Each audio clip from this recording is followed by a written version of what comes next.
Absolutely, I'm buying it. And I think Belichick's going to use every last moment to try to figure this out and to make sure Cam Newton doesn't have another protocol slip-up. I think if Goodell sent out a memo was like, oh my goodness, guys, screw up in league office, season actually starts this Sunday, not a couple Sundays from now, Cam Newton would be the starter.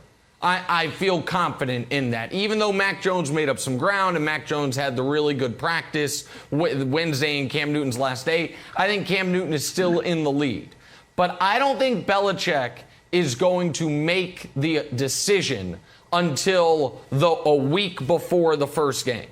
So I think he's going to use, obviously, the rest of today and then all of next week for evaluation purposes, and then name his starter headed into, as we're on, the days leading in to week 1 opening with the Bucs and the Cowboys on Thursday Night Football. I think that it would be a different story if Cam hadn't just missed that time, because Cam, while not being named the starter, was clearly going to be the starter.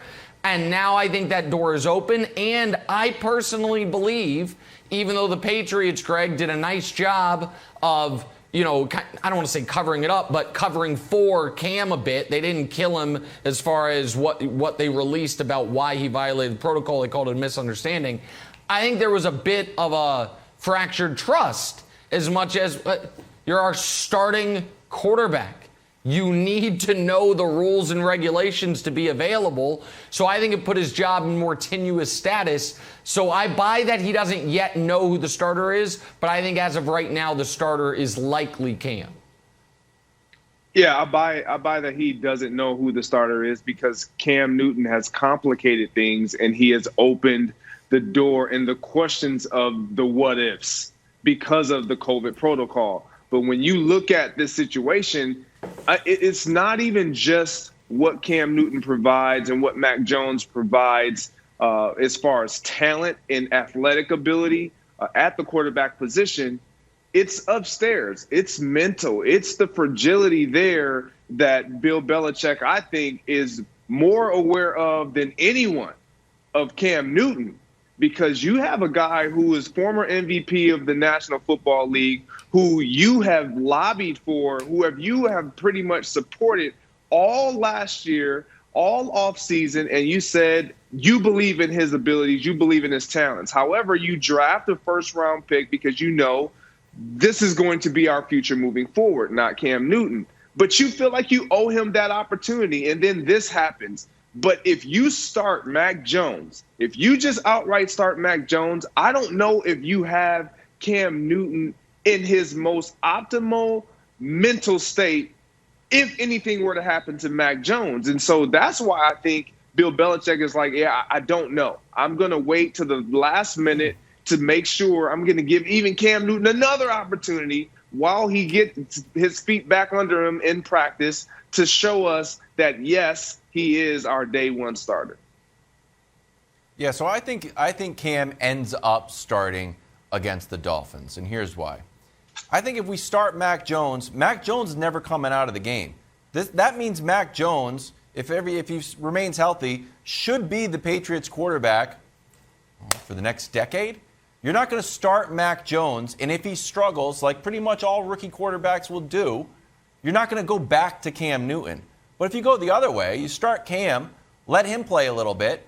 Cam was benched 3 times last year. Let Mac Jones come in and see what he can do, and then you make the move. But I don't think you go rookie to vet. We saw they've opened up against the Dolphins. We saw Brian Flores do that. Brian Flores had Fitzpatrick in. Oh, we know that Tua is the future. Even though Fitzpatrick was winning, Tua got in.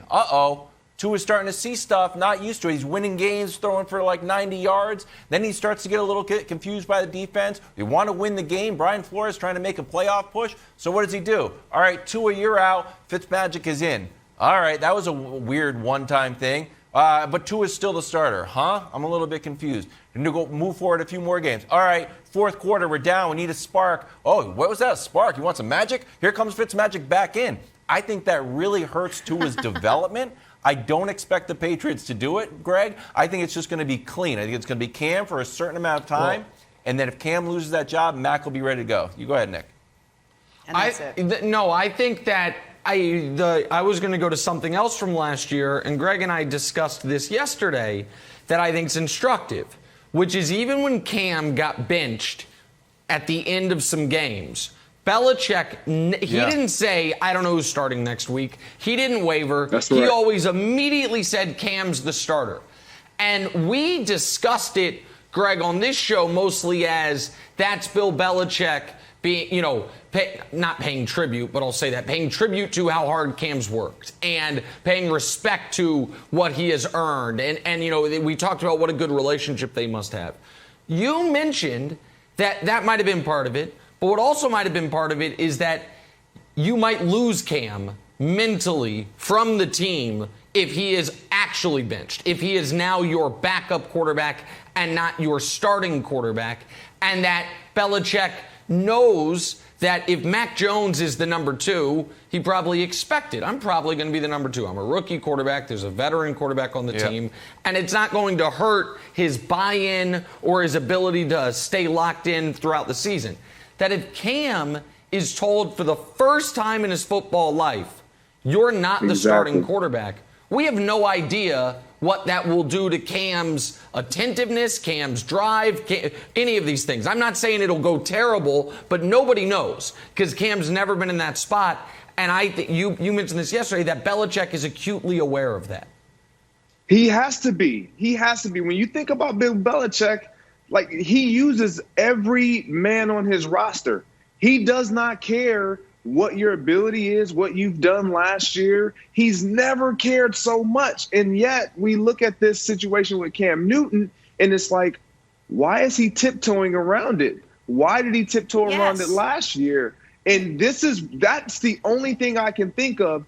You have a veteran guy who mentally can potentially this be his last opportunity. Like, I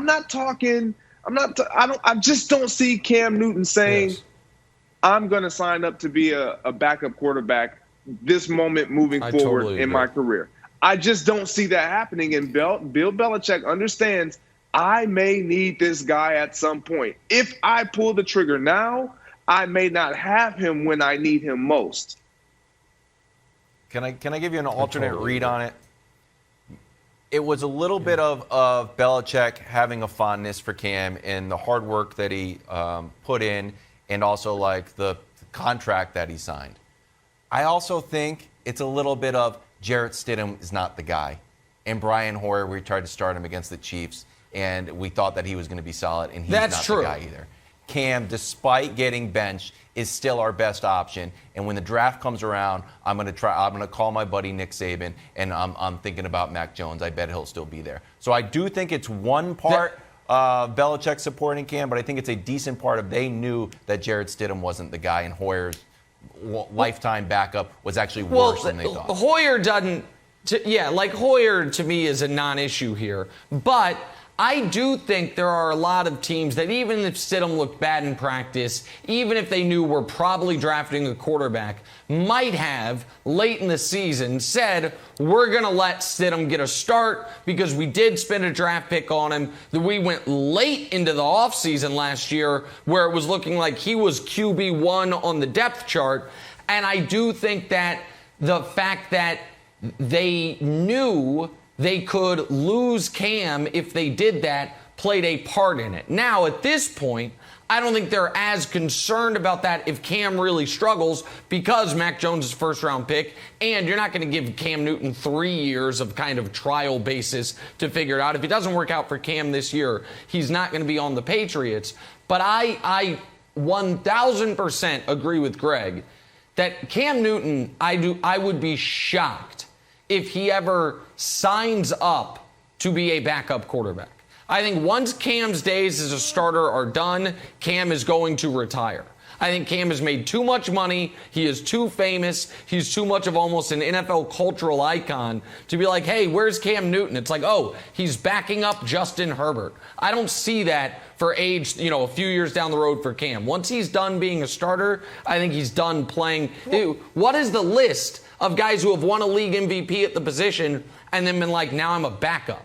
I can't think of anybody Like, did Rich Warner? Gannon maybe? I'm not sure. I just don't think. Kurt Warner. Kurt Warner, sure, yeah, but Warner's story is a Warner little and Eli. different, right? You're bagging groceries, you're playing in the CFL. Total unique then, stories. then you're the Right. MVP as opposed to Cam's Heisman Trophy #1 pick, Jenna. Thanks for watching. Subscribe here to get the latest from the show. Also, be sure to check out more of the best clips from First Things First, or go watch a few segments from our other shows on FS1.